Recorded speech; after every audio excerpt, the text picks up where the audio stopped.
Hello, welcome to Off the Shelf Reviews. I'm always surprised I survived longer than Jim Belushi. I'm Jason. And I'm Gary. And today we're going to review and discuss The Blues Brothers, which came out in 1980. Written by Dan Aykroyd and directed by John Landis. Iain, why don't you give us the synopsis for The Blues Brothers? Well, the story follows the Blues Brothers, Elwood and Jake, played by John Belushi and Dan Aykroyd. Jake has just been released from prison and they've been tasked with a mission from God. And we follow their adventure across America. So The Blues Brothers wasn't just a script thrown together for a film. It actually evolved from their Saturday Night Live skits. Yeah. Which included Carrie Fisher and Dan Aykroyd and John Belushi and amongst lots of others that would become household names down the line. Yeah, well, it was a different time, wasn't it? You know, they were doing live performances Saturday night in front of a crowd in New York, I believe it was, you know, and they were having the time of their life. And then the film companies come along and they're like, we want to put these on the big screen. It's just like brilliant. That's exactly what they went and did. And when the film came out, it did well, but Yeah, it didn't do the numbers that they thought that the Blues Brothers could possibly do. Well, they had spent a lot of the budget already.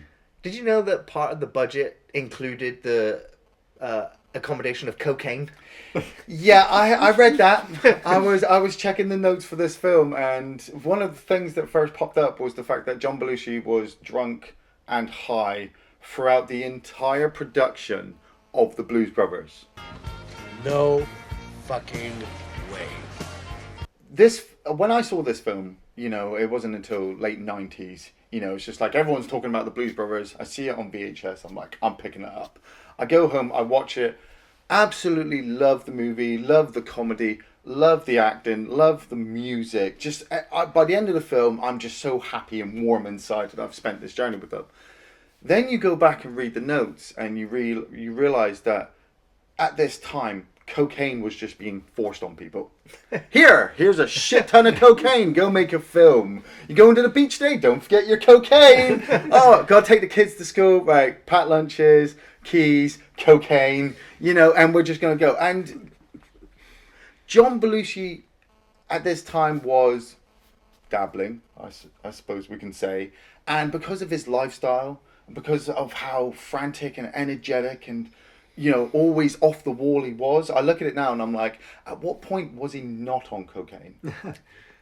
He was on cocaine quite a lot, and I think that kind of shows throughout his energetic motions throughout the film. Like you see him like sweating profusely. I can't even say that word. And you see him just quite sporadic throughout the film. But what surprised me as well was reading the notes that John Landis had so much trouble trying to get John Belushi on set so they could film their scenes, that what we actually got as a film is just a masterpiece of his skill. You know, that he was able to take all these random little skits, you know, and all these just extended situations that we didn't really understand unless we'd been there for Saturday Night Live, and then turn it into one big film. The opening sequence with Jake coming out of prison. First time I saw this, I'm like, I don't know who this guy is. It's all the cameras behind him the whole way out. Yeah, but we also watched the director's cut of this film, which was 2 hours and 17 minutes long. And so you had this whole extended camera shot over the city. I wasn't sure if I was watching Chicago or Blade Runner. It has a very Blade Runner-esque feel at the opening sequence. It's like almost like a drone helicopter footage. Yeah. Going over the actual prison. I love the fact that the guards have to wake him up and then walk him to get him processed. Is it Frank Oz? It's Frank Oz, giving him all the stuff? There's little moments of comedy set up right here, like when he pulls out the broken watch. And later on in the film, you would find police officers after a pileup would be like, they broke my watch. They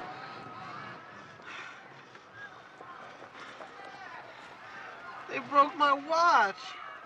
But it was also the fact that they have the line that he's not allowed to cross, and he's going to lean all over onto the desk to sign it. Yeah, you know, it's just those great little comedy moments. But I love the shot when the prison doors from the outside open up, and he's just cast in this massive angelic light, which would come up again very soon as well. Yeah, there's another scene in that when he's going through all the effects, and he goes, "One condom." used. One unused condom and then one used condom. That was gross. Dan Aykroyd. I mean, what is there not to say about this great man? Dan Aykroyd is one of my favourite writers, comedians, and it all comes just from Ghostbusters. you know? Yeah. That was the first film I saw him in. So then realizing that Blues Brothers happened before, and that Ghostbusters came out after John had died. Yeah. So Dan was Because Slimer was pretty much the ghost of John Belushi. really Yes. Oh wow. Gluttonous, greedy ghost. But these two guys, when you see Dan Aykroyd just stand there next to the police car, just waiting for his brother, and then that kicking of the music for this film is so fucking amazing. It is. That it works for every single scene, but it also works towards their characters as well. You immediately get that these two guys, they only follow one type of music, really, but they're going to follow it until the fucking wheels fall off.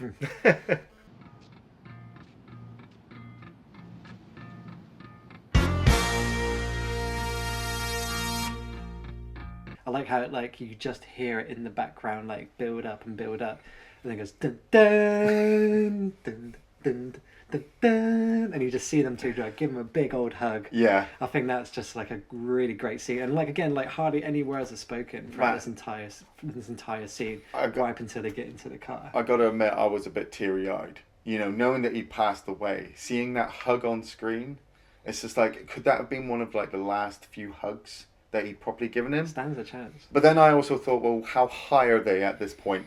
How many times did it take for them to hug each other?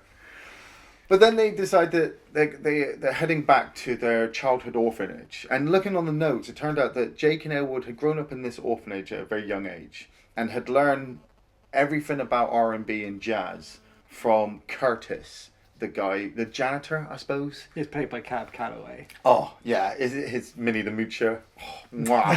Mwah. But, spoilers. But they come across the scary-ass nun. Yes. Now, this is first time watching this film during my childhood. You get to this sequence and you don't really know what this film is, what it's about. And then at this point I'd already seen films like The Exorcist, like Amityville Horror. Yeah. And as soon as they went there and you see all of these religious icons and crucifixes everywhere, the fact that the door slammed shut behind them, I was like, did they just step into a different film? And they go up the stairs and the door opens before them. Yeah. And the nun is just sat at this desk. Before they knock, she goes, "Who is it?" Who is it? Chicken Elwood. And just the whole setup where she sits them in these awkward tiny desks, then calls them forward. I like how John kind of they do the desk shuffle, which you probably would have done if you remember those desks from your primary schools. And the whole sequence just has an eerie feel to it, like a supernatural bent to it. And I didn't know this, but looking at the notes, the Catholic sort of ministry have just said that this film is compulsive viewing for all nuns and priests. Really? Yeah, they're like, watch this film. This film gets our religion. And I'm like, this film feels like it's parodying your religion, but at the same time, it's kind of holding it in great reverence. Don't fuck with these Catholics, and especially this nun, who they call the Penguin, which is just hilarious. And she explains to them that their orphanage is going to be closed down because of new tax laws, which means religious buildings now have to pay a tax law, which I don't think actually ever went into effect in Chicago, but it was around this time that they contemplated it. Yeah. And so she sends them on a mission from God to go and get $5,000 to pay their tax return. But not their filthy stolen money. Yes, which results in another beating of Jake and Elwood as she smacks the crap out of them with a meter ruler, breaking it over their heads. See, now I've got to ask. I couldn't find this, but does John Belushi do all of his own stunts in this film? Well, there's a sequence in a minute where they both go flying down the stairs. Right, yeah. And John Belushi he had a back injury, which resulted in him having to wear sort of a harness around his back for the rest of the filming. See, this was it. I was trying to look to see who did his his stunts, but I couldn't find any notes on any of that. And so all I could think was, so you're telling me that John Belushi is drunk and high and dancing and backflipping and moving him, shuffling himself around in this table and throwing himself down. Definitely not John Belushi doing all the backflips, Definitely because you not never John. see his face when he's doing it. Yeah. It's not him Literally there. have a heart attack doing that. Yeah. Could he though? Maybe. No. No. That's definitely some guy in a fat suit. So, after receiving their mission from God, they decide that they need to go to this rock church. Yeah, You get wise. Yeah. You go to church. You go to church. You got to go to church and you got to pray. And it's James Brown Yes. dancing at the front of the church. You know, if he doesn't make you want to get up and dance, you know, nothing will, really. Nothing will. That is one of my favourite scenes. Yeah. That whole entire sequence, that song, and it's just a brilliant typecasting as well, getting James Brown to play a priest. Hallelujah! Do you see the lights? I always remember James Brown from the Rocky movies. That was my first introduction to him. See, what I found was funny as well is that when they finished production and they were getting it ready to release, a certain company wouldn't release Blues Brothers in their cinema in predominantly white neighborhoods because they didn't think a full white audience would get it. But at the same time, they weren't planning on releasing it in predominantly black neighborhoods because they didn't think that a black audience would get it and think that they were being parodied. So I thought, Jesus Christ, this film happily was caught as a cult classic because nobody was seeing it. Well, that's what I was alluding to earlier, was that the film didn't reach its full audience on its release, and even Dan Aykroyd went and said that it was due in most part to racism. Yeah, but this is it. I don't see any parodies of any races in this film. I might when the cops turn up. I like the bumbling cops, but the fact that when the cops do turn up, you have a black officer and a white officer, and it's kind of like, for me personally, it's just like, it doesn't matter. It's all about the music with this film. You know, it doesn't matter if you're black, white, Chinese, Italian, Martian, fucking from Uranus. It's all about the music. And so when Jake starts to get the light inside him, you know, and he starts to do his little dance, that's the part for me where I'm like, yeah. Well, again, get up now. it's where the sun breaks from the clouds and it shines the light right down on Jake. Yeah. And he sees the light, and then he knows he's on this mission from God. We've got to get the band back together. The band. It's the only way to legitimately earn some money to pay this insurance. And the band! Praise God! And God bless the United States of America! Carrie Fisher. I didn't realise how emotional this film would be to watch at a later generation, because obviously with no John and now no Carrie, I see her pop up and she wants to kill Jake. She really fucking wants to kill Jake. It wasn't until I properly watched this film all the way through the first time that I understood her character. If you're a first time viewer of the Blues Brothers and you're just holding on at this moment, like, what the fuck's going on? When Carrie Fisher turns up and starts shooting at them with a laser rocket launcher, you know, Or flamethrower. And then just drives off. And she, in the credits, she's listed as mystery woman. yeah. Like, who is this mystery woman? But the whole backstory of the fact that she was spurned by Jake at some point, and so now she just wants to kill him because of all the pain that he's brought to her family. I kind of weirdly get behind her. You know, like I feel that Jake deserves it. He slightly deserves it in a little way, yeah, definitely.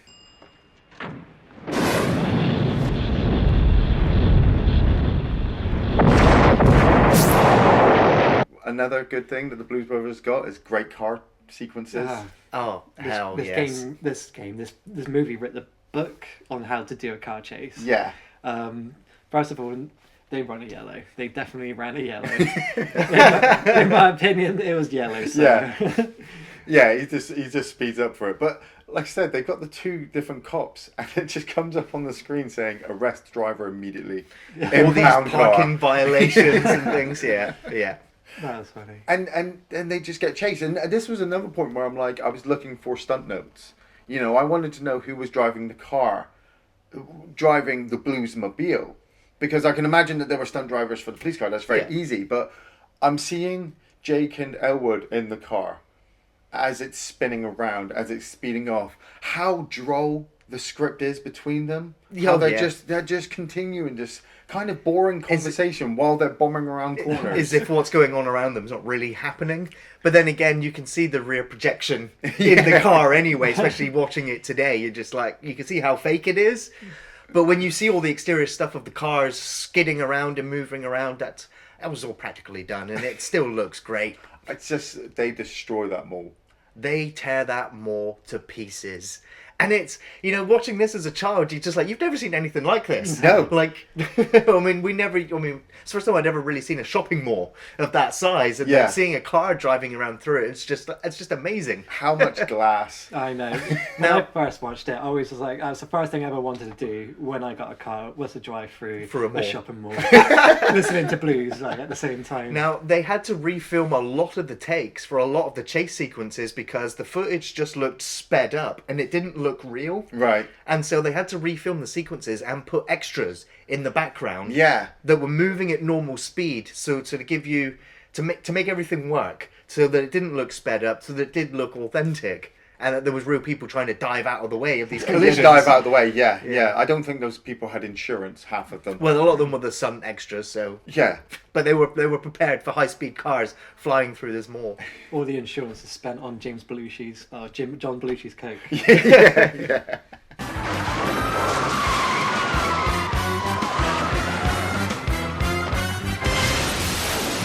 And so eventually they do get back to Elwood's house. Yes. And I just love that setup. It's got to be one of the dingiest, most horrible places to live. Yeah. Especially when every time you look at that window, there's just another train going past. Yeah, but it goes past so quickly that you won't even notice it. It goes past so often you forget about it. Yeah.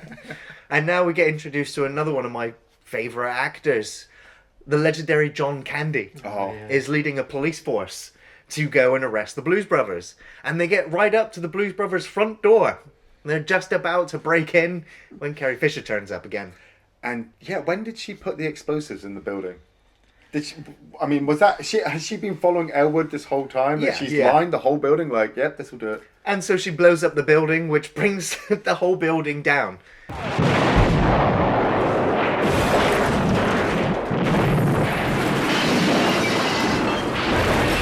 And it kills mostly everyone inside. I don't know if it kills anyone. It just gets silly when you see Jake and Elwood get out of the foam bricks. Yeah. Like they've heavily inserted sounds of bricks falling on top of each other.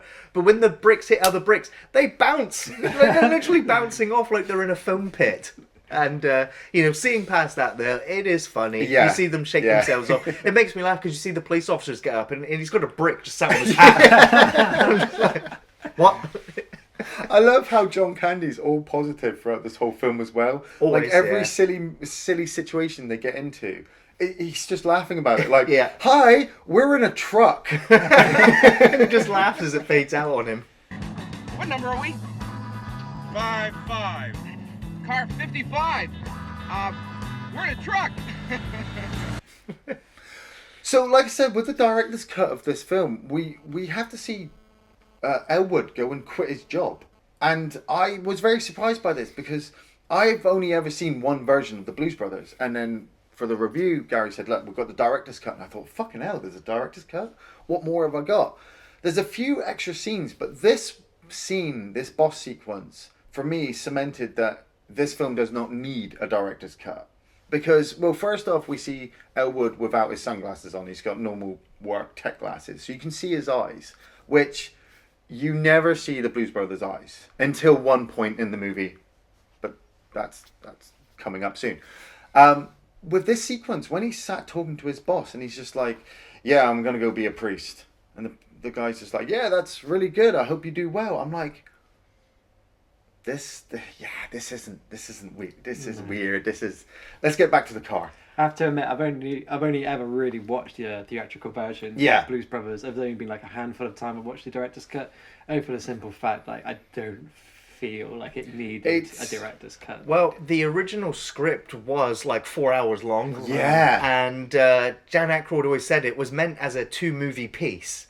And so when John Landis got brought on board, he kind of looked at this and went, "Look, Dan, there is no beginning, No. there is no middle, and these films don't end. Yeah. It's just kind of like a chapter in the middle of whatever's going on." It's massive, huge Blues Brothers skit. Yeah, That's and what they was exactly. thinking. And so John Landis is the one who kind of helped Dan cut away a lot of the script and reshape it. Yeah. Of course, they filmed a lot of stuff which was removed, and apparently a lot of footage was also shot and has now been deleted, destroyed on the editing room floor, so to speak. So Yeah. the director's cut is the most footage we will ever get out of what was intended. But then, of course, Yeah. Blues Brothers 2000, I can only imagine borrowed elements that they never got around to.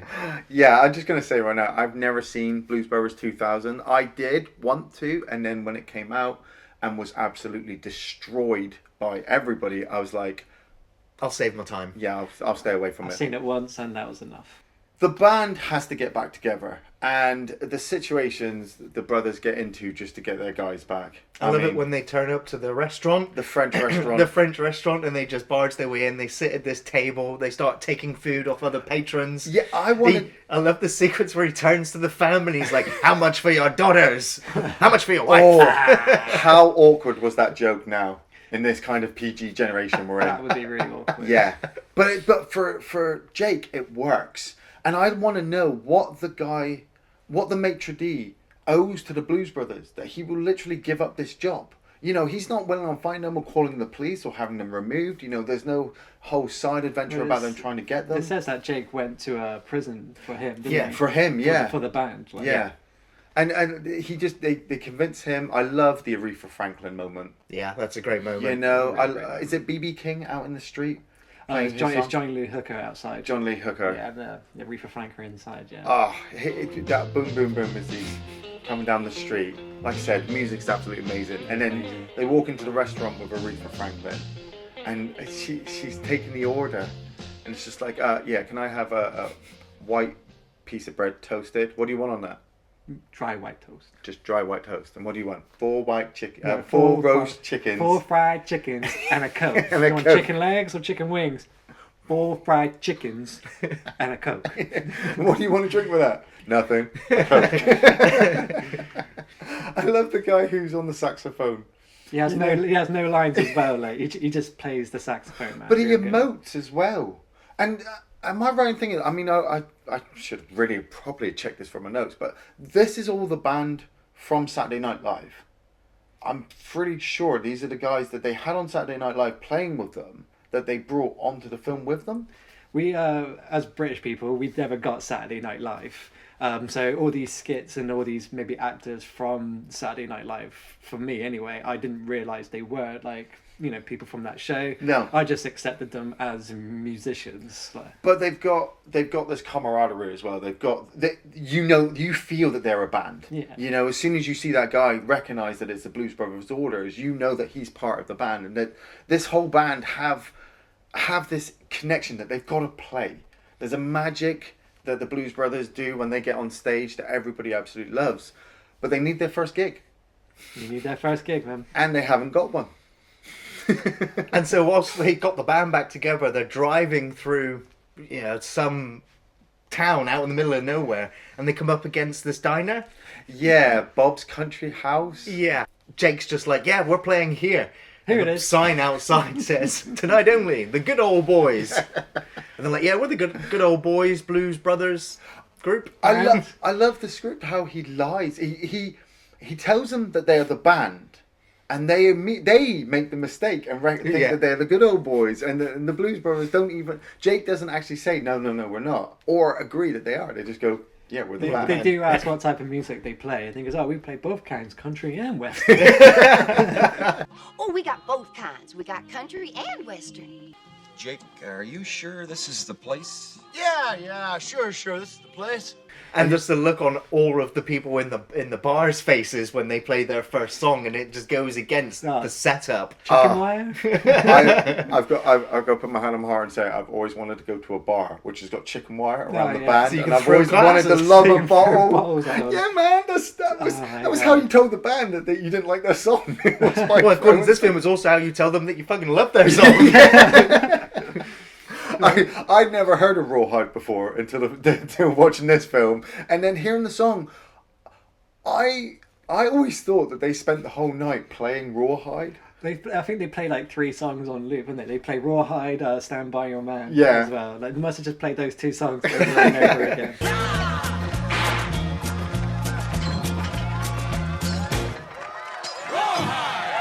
And tell the world you love him. Rawhide! Let's get the hell out of here. But then the good old boys do turn up. Yeah, where have they been? Exactly, and I'm like, why did they turn up at this point? And, you know, we've seen the inside of the bar. It's empty. Yeah. Like, it's Everyone's empty. gone home. So I'm like, did they still turn up expecting to play? Or how long were they playing for? You know, the time difference. But anyway, so the good old boys realise that they've lost their gig, and they also get upset with the Blues Brothers, and so they decide to chase him down, or chase the Blues Brothers down, along with Bob's owner. Yeah. Because he wants his $100 back. Great chase sequence. Chasing it. I like how you just see them like driving away, kind of like laughing to themselves, like the Blues Brothers, and then you just see like the headlights in the back. Yeah. And then you just see like one shot go off, and they just kind of like start ducking and just kind of like doing all this. And they crash into the same cops that we've seen before. Oh yes. So it's just. I do not believe it. It's like shit box dodge again.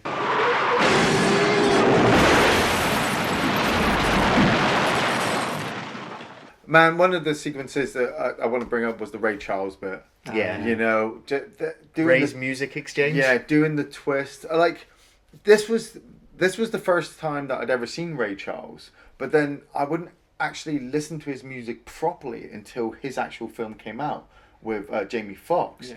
But I always loved the fact that when I was watching Ray, I was like, man, I really want to watch the Blues Brothers now, because he's up in that, and the way he just...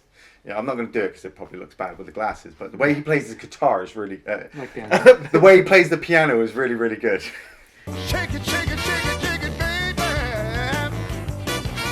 Twist it. So you probably got confused with the guitar because when they actually go into Ray's music, so they're like deathly quiet. Yeah. And they're like, you know, and then I think it's like Elwood like plays around with like the toaster, and he's like obviously starts talking, but while they're talking, there's a kid that comes in, like really silently tries to steal the guitar, and like Ray just gets like a gun out, just like shoots 3 shots. So it breaks my heart to see a young boy go bad. Scary Ray Charles with a gun. Now go on, get. Breaks my heart. Boy, that young going bad. But yeah, that whole scene with that whole like Shake Your Tail Feather like song, it's just like a good classic Ray Charles, a really great musical inspired scene. If you think about all the people outside that actually, you know, get included, everyone's like dancing, like kind of like a musical. Yeah, yeah. And then like it kind of concludes right back to the film when they just kind of like buddy down with Ray Charles again. The whole scene is just musical gold, really. But then you got to balance it with the Nazis. Oh yes. The fucking Nazi party. Illinois Nazis. I hate Illinois Nazis. I hate Illinois Nazis. I think I hate all types of Nazis. Yeah, all Nazis. You know, all types of Nazis are just... But these ones are blocking a bridge that that the Blues Brothers need to get over. Yeah. And so after the police officer tells them, Blues Brothers are like, fuck it. Fucking Henry Gibson. Yeah. I love that guy. The Burbs, Yeah. Inner Space. Gremlins 2, only briefly, but is it bad of me to think that he does kind of look like a Nazi with that kind of hair? He does look like a kind of German short. He you looks know? like a villain. Yes, he does look like a villain. He always looks like a villain. And then, you know, he really wants to get the Blues Brothers after They all end up in the lake or in the river. So now the Blues Brothers, they still haven't got their money. They've only got a couple of days, at least 2 days, to get the money to the place that it needs to be at. And they're being chased by the cops, a bunch of rednecks, some Nazis, and Carrie Fisher with more explosives. And the band are starting to question as well when they're going to get their next gig. I'm not entirely sure how Jake gets this massive haul. You meet the nose. Yeah. And- And they beg him, basically. They're like, look, you need to book us this venue. Yeah. And we will fill it, essentially. And they have to twist his arm a little They bit. blackmail him. yeah. He's just like, oh, how's Mrs. Nose? I think she's got some information I'd like to know. He just goes, You blackmailing me, Jake? And he's just so desperate, isn't he? He's like, come on, I need this gig. But the cool thing is that we've seen all the way through up to this point that Jake can get them out of any situation. He just kind of needs Elwood there to help him pull off the plan, because Elwood is kind of the getaway driver. And he always reminds everyone that they're on a mission from God. Yeah. Don't forget that. You blackmailing me, Jake? If you want to put it that way, Maury, we need this gig. We're on a mission from God. So when they get to the hall and the band are all setting up, it's a beautiful hall, a beautiful set piece. You know, you've got all the extras. The Blues Brothers have been driving around just telling everybody to come. You there on the bike. You two girls there, come to the hall and watch the fabulous Blues Brothers. I love the fact that everyone's handing out flyers and Ray Charles puts his poster up upside down. But then they run out of gas. Yes. They ran out of gas on a petrol station. I think that's when They bump into Twiggy. Yes. That's it, yes. And he's just like, if your date doesn't go well, meet us at this motel at midnight. And just to jump ahead, I never realised it before, but when they're escaping from the police later on, it cuts to her waiting outside this motel, and I was like, you missed your chance, Elwood, you missed your chance. Well, he had to stick to his mission from God, didn't he? Absolutely. But Minnie the Moocher starts playing. Oh my God. Just to keep everyone's attention whilst the Blues Brothers get there. Yeah, I don't know what's more fabulous is the way the music works or the white suits. For me, it's the way that Cab Calloway is on the stage. Yes. The way he's dragging his suitcase across the stage, the way he interacts with the crowd and everything. He's got his glasses off. You can see his silver teeth as well. Yeah. The whole aura of Cab Calloway in that scene just makes that thing, and it gets everyone involved and everyone's singing, everyone's shouting, gets you involved as well. And then you intercut it with the brothers as they're doing their little sneak twist. I love that little bit where they step to the music and slow down. You got the sleeping guard. You know, it's all building up now, and then they play only one song. Well, that's because they realise that John Candy is sat in the audience along with the National Guard and the police force and the army. rednecks and the Nazis. Everybody's there waiting. But it always bums me out because I wanted to always see a big show. You know, with Jake and Elwood. We always talk about Jake and Elwood, and I can only ever see them do one song. That and Rawhide. Well, in that scene, they do two songs. They do the opening song, and then they do "Sweet Home Chicago." Yeah, oh yeah. And I think that's one where they try they escape to make their exit. But they get their money, don't they? They get their money from a guy who wants to sign them up straight away. You get their money, and then they just make a quick exit, and they just tail the band just to keep playing. Keep playing. And then it's that whole sequence is just so great for me. That whole song, because you just never want it to end anyway. No, you don't want the song to end, and everyone's just a bit confused. I love the idea, of Dan Aykroyd carrying around that silver harmonica in a briefcase, handcuffed to his hand. And you're like, so what? That's not the end of the film? No. First, we've got to meet up with Carrie Fisher. And she steps out with an M16 machine gun. And, it's that Pulp Fiction moment, where all the bullets just whiz past them. And they're like, it's divine intervention. We're on a mission from God. And she even shoots them when they're on the ground. And she can't hit them. Yeah. And eventually, she explains why she's really pissed off at John Belushi, who also just takes off his glasses. And you just see those pretty eyes as he stares back, does the puppy dog.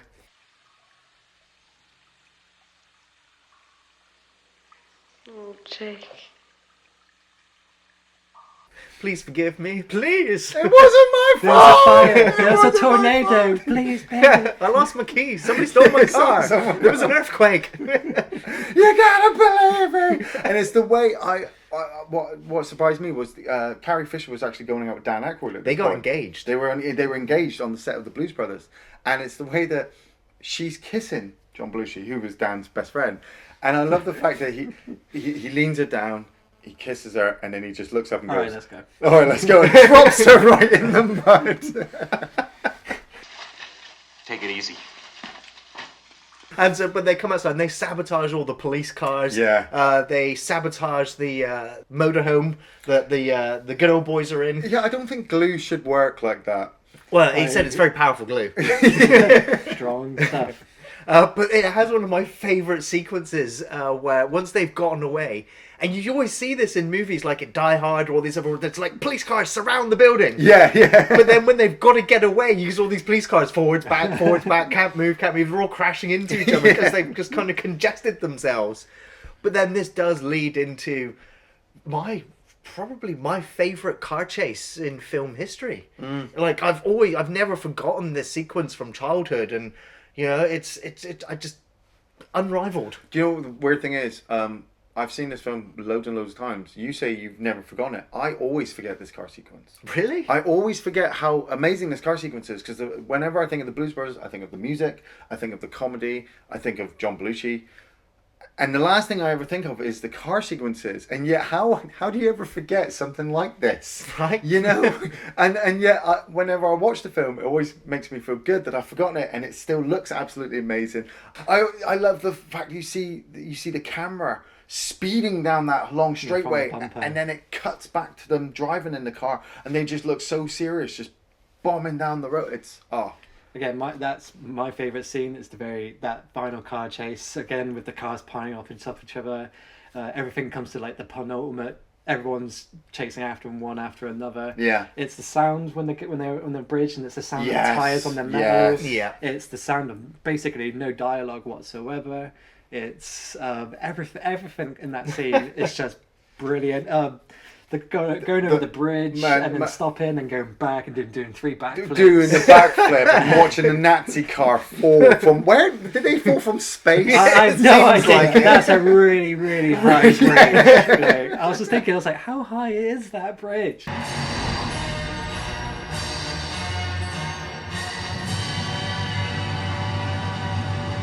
But they literally falling from the Empire State Building size, and they're just falling down, and then one of the Nazis just turns to the other guy and just says, "I love you."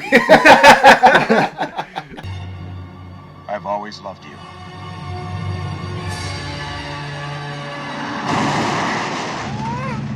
Then this is what got me, because I'm like, we'll see Henry Gibson get out in a minute, and he doesn't. I'm like, because the other Nazi mobile crashes right on top of them. How many people do they kill in this film? Well, those are the only 2 people apparently that die in the whole film, is the 2 Nazis that fall from that great height. It's the whole scene. It's the silence is smashing through the glass. Going through the crowd. It's the SWAT teams and all the police, the army, SWAT. You see the tanks turning up. It's the SWAT going down the side of the building. Is then barricading. Is it Steven Spielberg? Steven Spielberg's the attendant. The guy who signs the to check. sign the receipt. That's so cool. Yeah. But I love the fact that they get there and they close the doors, and then they have to just like push the little steel bin, you know, push the little unit, and then they run over and they get the massive bench, and they chuck everything in front of the door just to slow them down. I just don't understand when they're doing that at the front of the building, who's there to, like, looking at them, because they go to the security guard at the reception, and like, I'm sure at some point he would have come over and been like, why are you doing They're this? on a mission from God. Mission from God. They have to get this money there, and they get it there, and then that's it. They're arrested. Mission's over. And then it cuts to them in prison. Yeah. But they're still playing the blues. Yeah. What I wondered is, did all the band get arrested? Yeah, as all well? of them, yeah. Why did the band get arrested? The band didn't do anything. But then I suppose, you know, they love playing. They don't want to together. separate the band anymore. Yeah. So they all take the fall. Maybe it spreads the years out. I never watched Blues Brothers 2000. No. So, Ian, favourite scenes from Blues Brothers? I love them all, really. Pick one. I love it. Yeah, that one. That one's good. Don't mind that. The Nazi bit is a bit, but it builds up to funny bits. You know, the dry white toast. Watching Elwood put it in the toaster in Ray's little shop, just because he wants to test it. He's carrying a piece of bread around with him just so he can toast it. You know, John Belushi, the fact that he is high and drunk throughout this whole entire movie, and yet his scenes work. The crash sequences, the music, just Aretha Franklin, Carrie Fisher, John Goodman, Henry Gibson, you know, Ray Charles, Goodman? John Candy. That's the one. John Goodman is in the second one. Haven't seen the second one yet, but I feel like I should. I feel like if I love the Blues Brothers that much, then I owe it to myself to see it at some point. My favourite film is the whole film. This film is my favourite film of all time. There are too many films to name. Too many films, too many scenes to name. If I had to pick one, it probably would be Johnny Lee Hooker's scene, because when his voice just kicks in, I remember being like a young kid, listening to that for the first time, just being hypnotised by his really husky voice, and it just really resonated. Even to this day, I still listen to the blues. How, how. Hey, hey.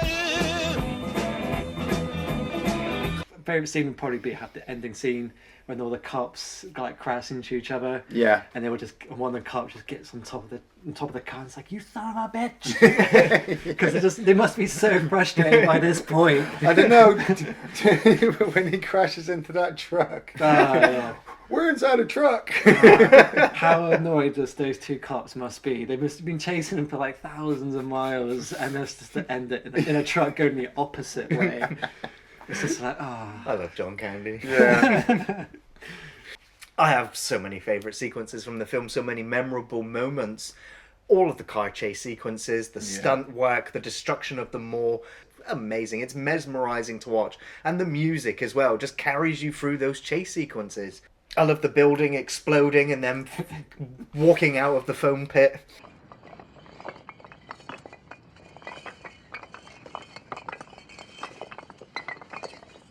I love Carrie Fisher's shop.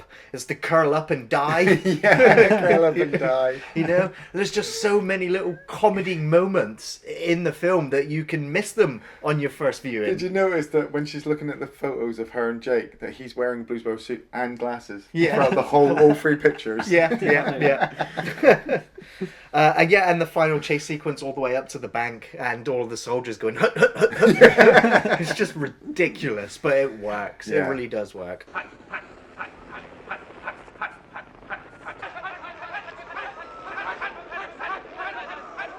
I do recommend Blues Brothers, although I am kind of a little bit on the fence-ish with the film. Really? Like, when I saw the film in my childhood, I loved the chase sequences, but I would never actively choose to rewatch Blues Brothers. It's because it's a musical, you don't like musicals. No, I do like some Doesn't like musicals. musicals. And so, you know, when given the choice to watch two films, I've never chosen ever to go, I'm going to go and watch Blues Brothers. It's always somebody else who's gone, we're watching Blues Brothers, do you want to watch it with us? I'm like, yeah, okay. But I've never owned it. I've never sat down and gone, I'm going to watch Blues Brothers, or I've never sat down and gone, I'm going to listen to the Blues Brothers soundtrack. Terrible. But I do recommend Blues Brothers for Jake and Elwood Blues. Their characters are iconic, backed up with all of the fantastic musicians behind them, delivering awesome scores and lip-syncing very, very well to their material.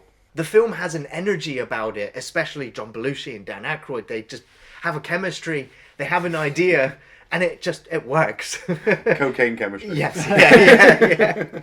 The film held the record at one point for the most cars wrecked during the development of a film. I think it was 103 cars. Right, damn. I think Matrix Reloaded changed the record with over 300 cars destroyed. Yeah. But, you know, Blues Brothers held that for a while. And a comedy. Speaking of comedy. Great music, great comedy, great actors, great chase sequences, great cinematography, great everything. But at the same time, it's still not a film that I turn to all the time and go, I need to watch Blues Brothers, which is why I was always like, with the sequel that came many years later and without John Belushi. It was just like, I don't really need that. And so for the Blues Brothers, watch it for these two actors. Watch it for incredible music. Even though, you know, I absolutely appreciate and love some of the music in the film. It's just not something that I would. That's not my active listening music. But it doesn't detract from the film at all. And so, yeah, you know, I lean more to recommending it than not. It's just not something I would watch all the time. I 100% recommend this film. Top 10 films to watch before you die. It would be like my desert island movie. If I was stranded on a desert island, I only had one movie to watch for the rest of my life, it would be The Blues Brothers, just because it has everything for me. Yeah, I would definitely recommend this film. It has everything that I want. It has the music, it has the acting, comedy, car sequences, like stunts. It has everything that you could ever possibly want in a movie. That's why it is in the top 10 movies to watch before you die, for me anyway. Yeah. Again, watch it for just for those little comedy, little golden moments and those little Easter eggs that you see throughout this entire film, going back to like the Frank Oz, the voice of Kermit, and just things like that, and just little cameos like that, and like just having Johnny Lee Hooker, having Ray Charles there, having James Brown there, all having them in the movie just solidifies it as a historic piece of cinema. Yeah. So 100% recommend this film. Go watch Blues Brothers. Thanks for watching Off the Shelf Reviews.